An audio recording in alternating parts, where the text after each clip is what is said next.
ನಿಮಗೆ ಈ ಬಿರುದು ಅಲ್ಪವೇ, ನಿಮ್ಮ ಸಾಧನೆಗಳಿಗೆ ಅದು ಸಾಕಾಗೋಲ್ಲ ಅಂತ ಅನಿಸುತ್ತೆ. ಆದರೆ ಅದು ಹೇಗೆ ಅಂದರೆ, ನಿಮ್ಮ ಕೀರ್ತಿ ಎಷ್ಟರ ಮಟ್ಟಿಗಿದೆ ಅಂದರೆ ಕೂತ್ಕೊಳ್ಳೋದಕ್ಕೆ ಈ ಸಭೆಯಲ್ಲಿ ಜಾಗವಿಲ್ಲ, ಅಷ್ಟು ಜನ ಬಂದಿದ್ದಾರೆ.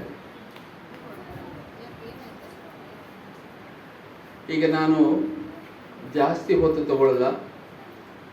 ನನಗೆ ಒಂದು ಅಚ್ಚರಿ ಏನಾಯಿತು ಅಂದರೆ, ನನ್ನನ್ನು ಯಾಕೆ ವೈದ್ಯನೊಬ್ಬನು ನನ್ನನ್ನು ಯಾಕೆ ಇದಕ್ಕೆ ಕರೆದ್ರು ಅಂತ.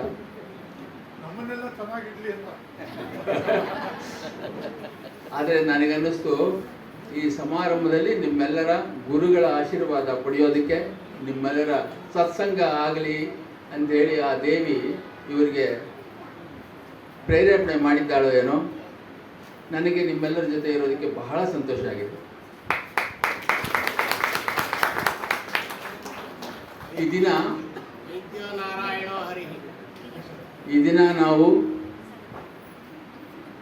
ಬಹಳಷ್ಟು ಜನ, ನೀವೆಲ್ಲ ಗುರುಗಳೇ, ನೀವು ವಿದ್ಯಾರ್ಥಿಗಳಿಗೆ ಜ್ಞಾನವನ್ನು ಕೊಟ್ಟಿರ್ತಕ್ಕಂಥವರು.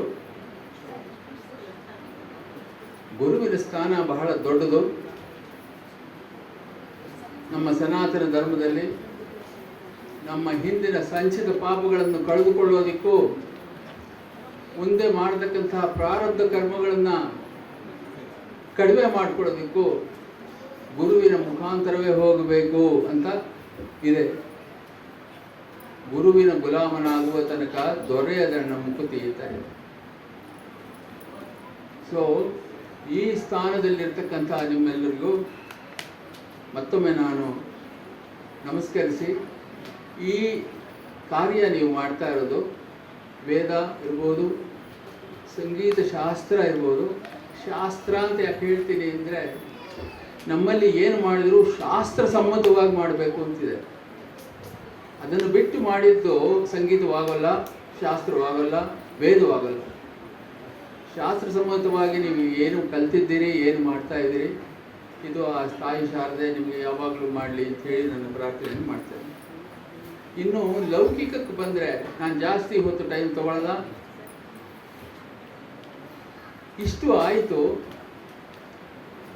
ಸಾಕಷ್ಟು ಜನ ನಾವು ಶಿಕ್ಷಕರನ್ನು ಸೃಷ್ಟಿ ಮಾಡಿದ್ದೇವೆ, ಅವರೆಲ್ಲ ಮಾಡ್ತಾ ಇದ್ದಾರೆ. ಆದರೆ ಸಮಾಜಕ್ಕೆ ಇದರಿಂದ ಏನು ಉಪಯೋಗ ಆಗ್ತಾ ಇದೆ? ನಾನು ಈ ಲೌಕಿಕ ಸೈಡ್ನ ನೋಡ್ತಾ ಇದ್ದೀನಿ. ಯಾರಿಗೆ ಇದರಲ್ಲಿ ಆಸಕ್ತಿ ಇದೆಯೋ, ವೇದದಲ್ಲಿ ಯಾರಿಗೆ ಆಸಕ್ತಿ ಇದೆಯೋ, ಸಂಗೀತದಲ್ಲಿ ಯಾರಿಗೆ ಆಸಕ್ತಿ ಇದೆಯೋ, ಆ ಸಂಸ್ಕಾರ ಅವರ ಹಿಂದಿನ ಪಿತ್ರಾರ್ಜಿತವಾಗಿಯೋ ಅವರ ಕುಟುಂಬದಿಂದ ಬಂದಿರತಕ್ಕಂಥ ಸಂಸ್ಕಾರ ಇದೆಯೋ, ಅವರು ನಿಮ್ಮಲ್ಲಿ ಬಂದು ಪಾಠ ಹೇಳಿಸ್ಕೊಳ್ತಾರೆ. ಅನಾಸಕ್ತರಿಗೆ ಏನು ದಾರಿ? ಹಾಗಾದರೆ ಅನಾಸಕ್ತರಿಗೆ ಏನು ದಾರಿಯೇ ಇಲ್ವಾ?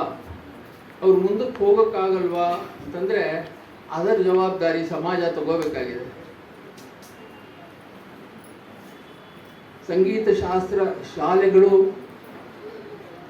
ಮಠಗಳು, ಭವನಗಳು ಇದನ್ನೆಲ್ಲ ಆಗಲೇ ಮಾಡ್ತಾ ಇದೆ.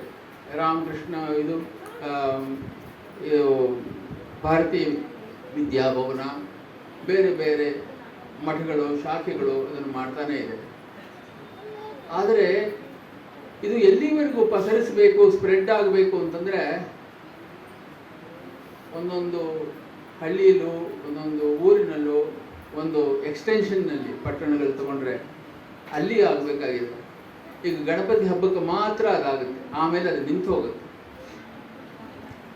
ನಾನು ನಿಮ್ಮಲ್ಲಿ ಕಳಕಳಿ ಮಾಡ್ಕೊಳ್ಳೋದೇನು ಅಂದರೆ, ಚಿಕ್ಕ ಚಿಕ್ಕ ದೇವಸ್ಥಾನಗಳಲ್ಲೂ ನೀವು ಹೋಗಿ, ನೀವು ನಿಮ್ಮ ಶಿಷ್ಯರ ಮುಖಾಂತರವಾಗಿ ಆದರೂ ಈ ಶಾಸ್ತ್ರಗಳನ್ನು ಇದನ್ನು ಹೇಳ್ಕೊಡೋದಕ್ಕೆ, ಜನಗಳಿಗೆ ಅಲ್ಲಿ ದೇವಸ್ಥಾನಕ್ಕೆ ಬರ್ತಕ್ಕಂಥವ್ರಿಗೆ ತಿಳಿಸ್ಕೊಡೋದಕ್ಕೆ ಪ್ರಯತ್ನ ಮಾಡಬೇಕು ನೀವು ಅಂತ ನಾನು ಪ್ರಾರ್ಥನೆ ಮಾಡ್ತೀನಿ.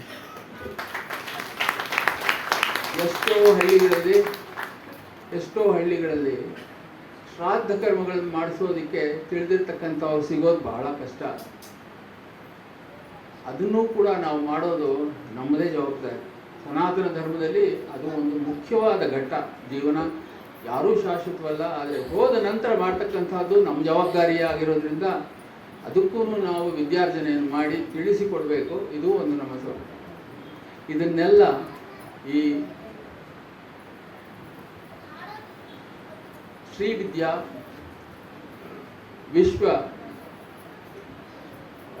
ವಿದ್ಯಾಲಯ ಅಥವಾ ಮಹಾವಿದ್ಯಾಲಯ ಯೂನಿವರ್ಸಿಟಿ ಇವರು ಇದನ್ನು ಇನ್ನು ಮುಂದೆ ಅಳವಡಿಸಿಕೊಂಡು ಸಮಾಜದ ಒಳಗಡೆ ನುಗ್ಗಿ ಅಲ್ಲಿ ಕಾರ್ಯಗಳನ್ನು ಮಾಡೋದಕ್ಕೆ ಪ್ರಯತ್ನ ಮಾಡಬೇಕು ಅಂತ ನಾನು ಅವರಲ್ಲಿ ಕೇಳ್ಕೊಳ್ತೇನೆ. ಇನ್ನು ನಾನೇನು ಮಾತಾಡೋದಕ್ಕೆ ಇಷ್ಟ ಇಲ್ಲ. ಇಲ್ಲಿ ನನ್ನನ್ನು ಬರಮಾಡಿಕೊಂಡಿದ್ದಕ್ಕೆ ನಾನು ಬಹಳ ಆಸಕ್ತಿಯಿಂದ ಶ್ರದ್ಧೆಯಿಂದ ಸ್ವಾಮಿಗಳ ಭಾಷಣ ಕೇಳೋದಕ್ಕೆ ಬಂದಿದ್ದೀನಿ. ಆದ್ದರಿಂದ ನಾನು ಮಾತಾಡೋಲ್ಲ. ನಾನಿನ್ನು ನನ್ನ ಮಾತನ್ನ ಮುಗಿಸೋದಕ್ಕೆ ಮುಂಚೆ ನಿಮ್ಮೆಲ್ಲರಿಗೂ ಆ ಶಾಂತಮೂರ್ತಿಯು ಸರ್ವ ಸಂಪತ್ ಪ್ರದಾಯಿನಿಯೂ ಆದ ಆ ಲಲಿತಾ ಪರಮೇಶ್ವರಿ ಸ್ವರೂಪಿಯೂ ಆದ ಶಾರದಾದೇವಿ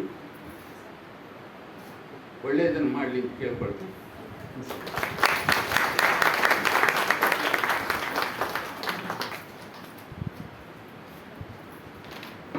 ಧನ್ಯವಾದಗಳು ಡಾಕ್ಟರ್ ಶ್ರೀನಾಥ್.